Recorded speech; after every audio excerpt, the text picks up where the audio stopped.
Saint Augustin, le temps et l'éternité, le mystère du temps. Qu'est-ce que le temps demande Saint Augustin? Si personne ne me le demande, je le sais. Mais si on me le demande et que je veuille répondre, je ne le sais plus.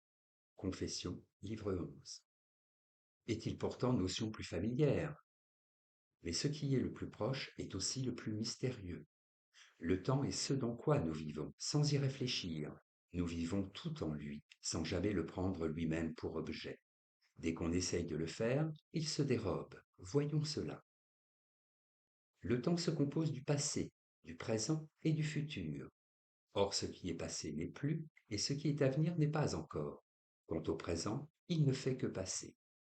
Il n'est qu'une limite entre le futur et le passé. Il n'est rien, puisque tout son être est de cesser d'être. Triple néant. Le temps n'est-il donc rien? En fait, il n'est pas une chose, mais le résultat d'un acte de l'âme. Le temps de l'âme. Le temps, avec ses trois dimensions, n'existe que pour l'âme et par elle. En effet, le passé n'est que par mon souvenir, le futur par mon attente, et le présent par mon attention. Celle-ci est l'acte par lequel mon âme, en une sorte d'extension spirituelle, assure la continuité entre ce qui n'est plus et ce qui va être. Cette extension de l'âme garantit la coprésence des trois dimensions temporelles.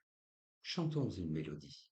Si je ne me souvenais pas de ce que je viens tout juste de chanter, ni n'anticipais les notes prochaines, je n'aurais aucune conscience de la mélodie, qui n'est qu'une suite ordonnée de notes, ni ne pourrais la produire.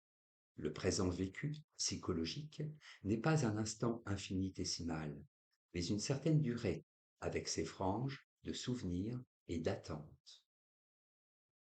L'homme n'est pas entièrement absorbé par le devenir, puisqu'il peut en prendre conscience, alors qu'une pierre, une plante et même un animal se confondent entièrement avec le flux temporel.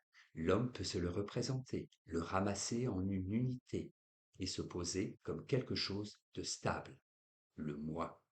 Il manifeste donc au sein du temps la présence de quelque chose d'intemporel, l'esprit.